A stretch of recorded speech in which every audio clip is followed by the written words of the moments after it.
Hello, ladies and gentlemen. I am Dr. Claudia Albers, Planet X research and professional physicist. And today I'd like to bring to you another one of my articles. This one is entitled Earth Losing Atmosphere Due to Planet X Related Gravitational Diffraction.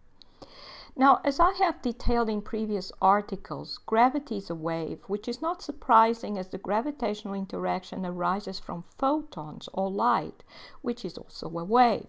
The fact that gravity is a wave causes gravitational diffraction effects to appear whenever massive objects closely approach each other.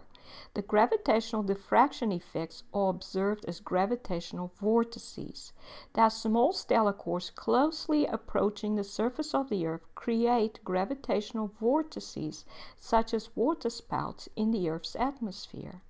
You can see a waterspout here, a gravitational vortex over water, which draws water upwards. You can actually see the water flowing upwards along the vortex. So you can see the water spiraling upwards. Water is forced upwards by a gravitational force which pulls it upwards. Otherwise, you will never move upwards. The Earth's gravitational force would keep it on the surface of the ocean. So the source of a gravitational force is, of course, an object with mass. So the fact that we have a gravitational force pulling water upwards from the surface of the ocean means that we have an object with mass up here. Gravitational vortices can be seen to be a diffraction effect because they also arise from small holes in containers filled with material that will flow under the effect of gravity.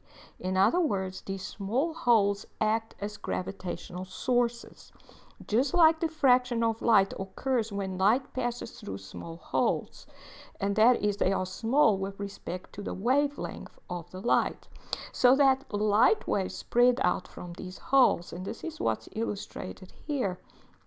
When light passes through a small hole, it's small enough to be about the same size as the wavelength of the light, then the light spreads out from this hole as if the source of the light was the hole.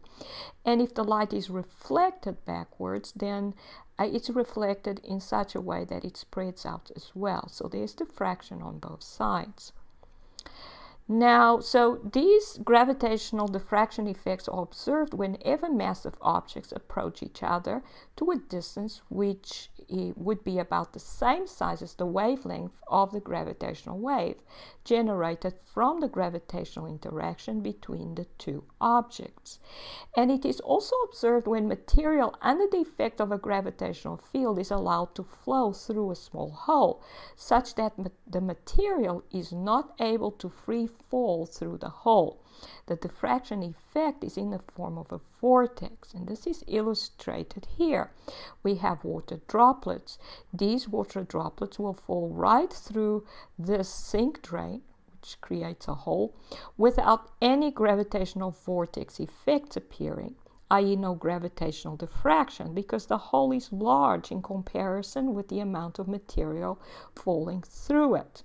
So the interaction between the droplets of water and the Earth produces a wave which has a wavelength which is much smaller than the hole. In other words, the hole is large for the gravitational wave that's being generated here.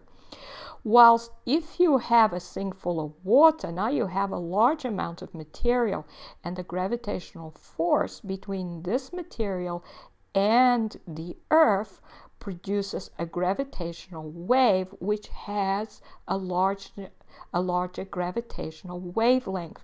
So the hole is now small in comparison with the wavelength of that gravitational wave, so diffraction effects appear. And these diffraction effects are in the form of a vortex. And this vortex is always widest where the force is strongest. It's strongest at the top of the water.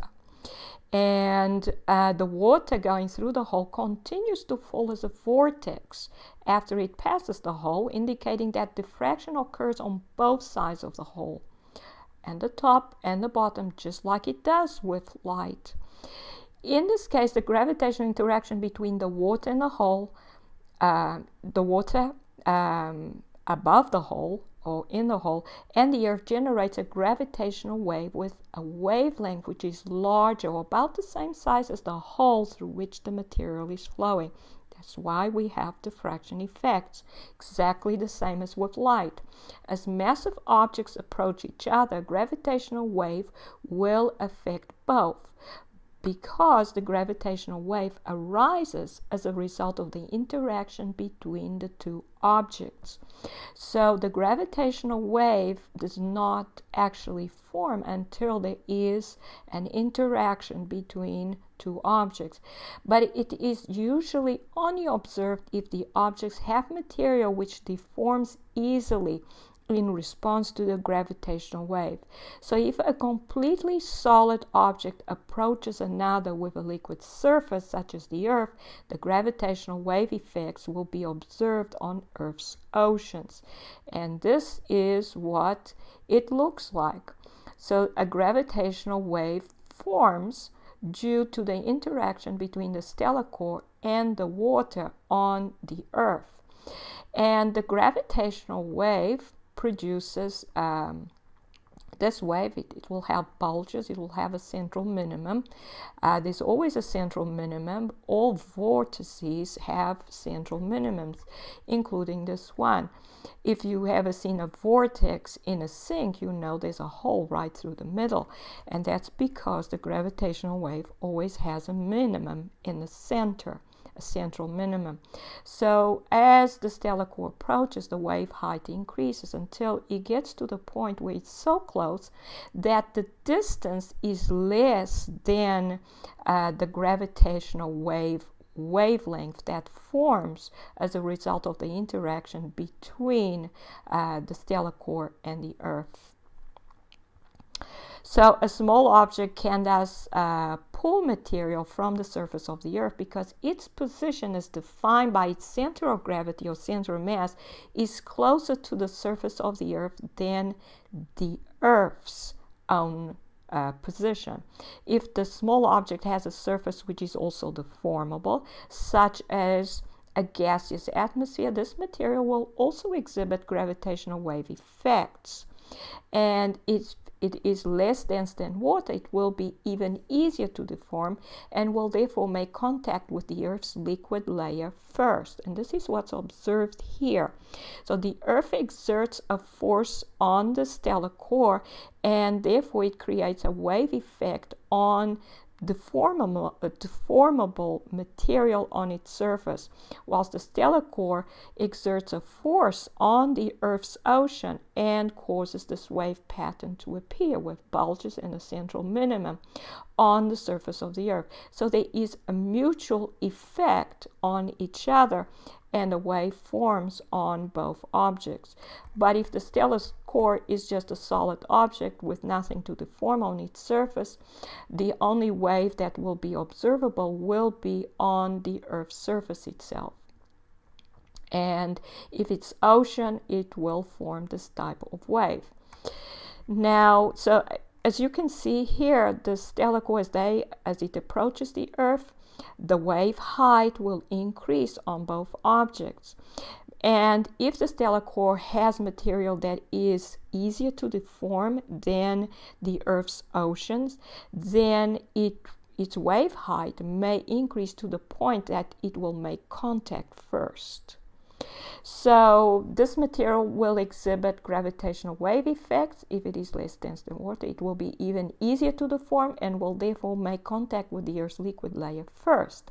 However, once contact is made, it is likely that water will flow upwards towards it. This is again because the object's center of gravity is closer to the water, so that it will exert a stronger force on it than the Earth is able to exert.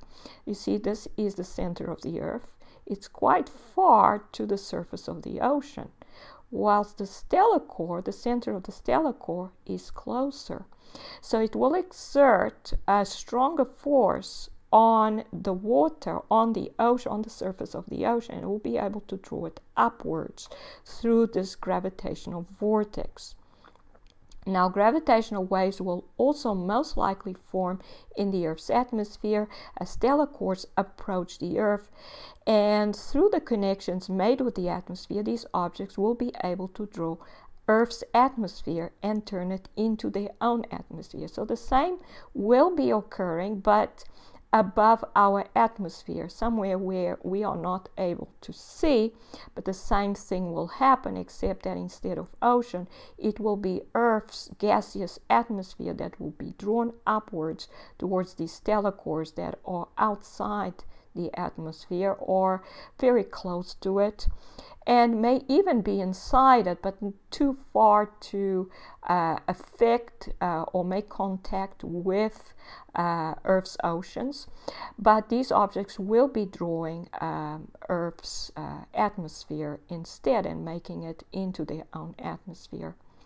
And so they will draw and take away from the Earth's atmosphere, just like they did with the sun, or the sun's atmosphere or the sun's corona, for many years, until the sun could be seen to almost have no corona left. And you may look at article 401 entitled "The Sun's Current State, Brown Dwarf or Planet."